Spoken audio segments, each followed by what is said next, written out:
పరాశర మహర్షి మైత్రేయుడికి విష్ణు పురాణాన్ని ఇలా వివరిస్తున్నాడు. ఓ మైత్రేయ, నీ వల్ల ఈనాడు పరమానందుడు, జగద్వంద్యుడు, మునిలోకస్తుతుడు, నిత్యుడు అయిన రమారమణుని వర్ణించే అదృష్టం కలిగింది.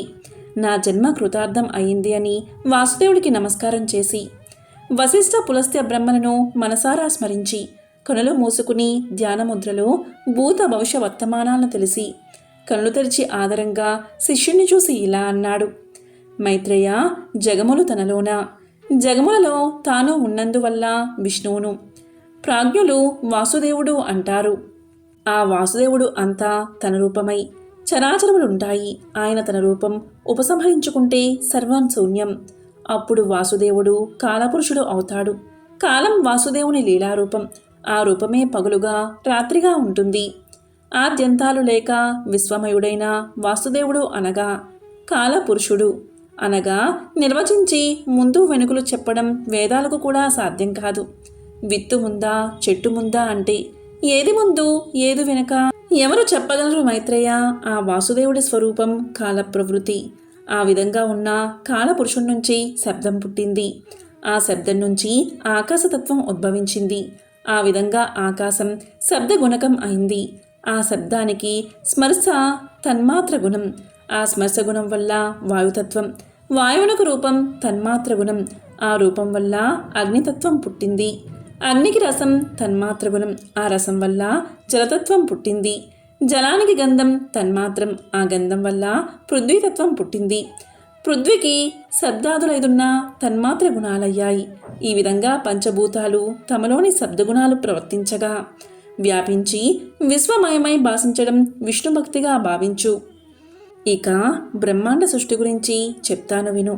పరమాత్ముడు పంచభూతమయుడు బ్రాహ్మణ్యుడు తానే అయి హరినారాయణుడై పాలకడిలో శేషసాయిపై ఉన్నప్పుడు అతని రాజస వృత్తి సృష్టిక్రియను సాగించింది. ఒక నీటి బుడగను పోలి అండం ఒకటి ఉద్భవించింది. క్రమంగా గాఢాంధకారం పెరిగింది. దానికి పైన జల, అగ్ని, వాయు ఆకాశాలు ఆవహించాయి. ఆ 4 భూతాలు ఒక్కొక్కటి 5 మారులు కలియగా ఆ అండం మరింత పెద్దదిగా ఉబికింది. ఆ అండంలోంచి ఆ నారాయణుడి రాజసమూర్తి అయి సృష్టికర్తగా బ్రహ్మ అని ఒక దివ్యమూర్తి సంభవించాడు. ఆ బ్రహ్మ చరాచర సృష్టికర్త కాగా సాత్విక మూర్తిగా విష్ణువు పోషిస్తూ ఉండడం, తామసమూర్తి అయిన రుద్రుడిగా చరాచర ప్రళయం చేయడం జరుగుతూ ఉంటుంది. ఇలా బ్రహ్మాండ ప్రళయాలు విష్ణు నెలలుగా ఎన్నో జరిగాయి. అలాంటి నారాయణుడి మహిమ ఆ చతుర్ముఖ బ్రహ్మ కూడా తెలిసి చెప్పలేడు అని చెప్పగా, మైత్రేయుడు, ఆచార్య, నిర్గుణుడని వేదాలు చెప్పాయి.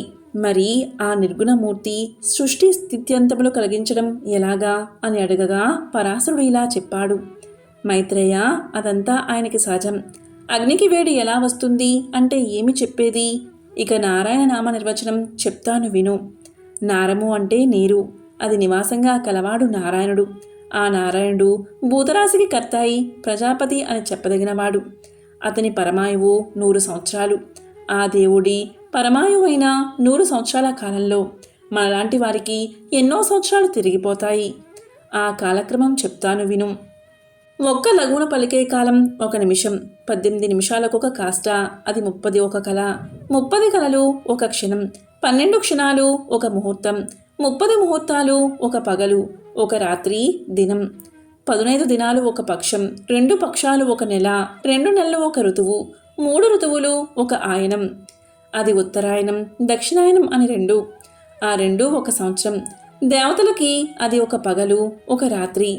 దానికి సౌరమానం అని వ్యవహారం. 17,28,000 సంవత్సరాలు కృతయుగం. 12,96,000 సంవత్సరాలు త్రేతాయుగం. 8,24,000 సంవత్సరాలు ద్వాపరయుగం. 4,32,000 సంవత్సరాలు కలియుగం. అలాంటి 4 యుగాలు ఒక దివ్యయుగం. దాని లెక్క 43,20,000 సంవత్సరాలు. ఇలాంటి యుగాలు ఒక 1000 అయితే బ్రహ్మకి ఒక రోజు. బ్రహ్మ పగలు సృష్టి, రాత్రి ప్రళయం. దీనికి నైమిత్తిక కల్పమని సంజ్ఞ. ఇలాంటి దినాలు 30 బ్రహ్మకి ఒక నెల. అవి 12 ఒక సంవత్సరం. ఆ సంవత్సరాలు 100 బ్రహ్మ ఆయు పరిమాణం. దానికి మహాకల్పం అని వ్యవహారం. దానికి పూర్వార్ధానికి పద్మకల్పమని, ఉత్తరార్ధానికి వరహకల్పమని సంజ్ఞలు. ఇవి కాలగతులు అని చెప్పగా విని మైత్రేయుడు సరే, పద్మాసనుడు లోకమును సృజించిన విషయం చెప్పవలసింది అడగగా పరాశరుడు ఇలా చెప్పాడు.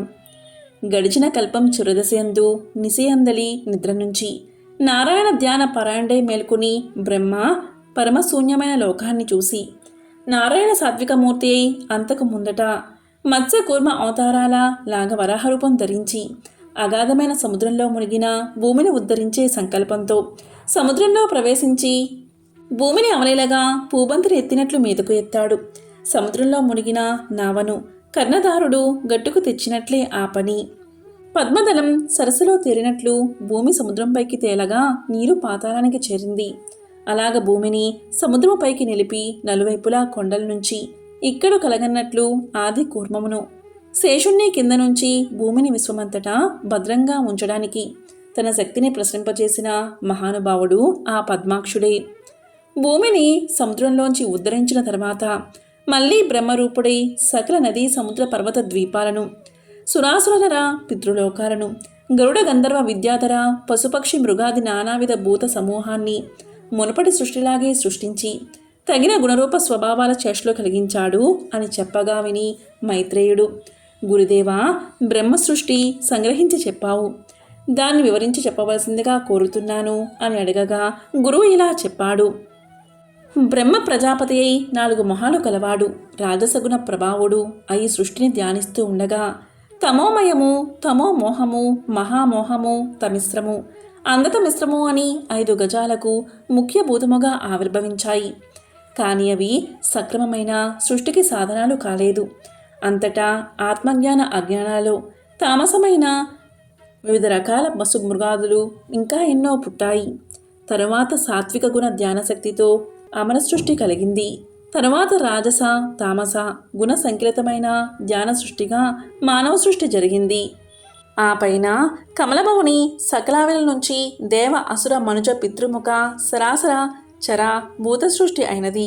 తరువాత ఆయా జాతులు వారి వారి కర్మలు కారణంగా పుట్టి హింసాహింసలు, కాఠిన్య మాధ్వములు, నిందానిందలు, ధర్మాధర్మాలు, సత్యాసత్యాలు, జ్ఞానజ్ఞానాలు కలిగి ఇంద్రియ వ్యాపారాలకు తగిలి నానా విధములైన రూపాలు, జాతి స్వభావ చేష్టా గుణాలు కలిగేటట్లు సృష్టించాడు అని చెప్పగా విని మైత్రేయుడు ఇలా అన్నాడు.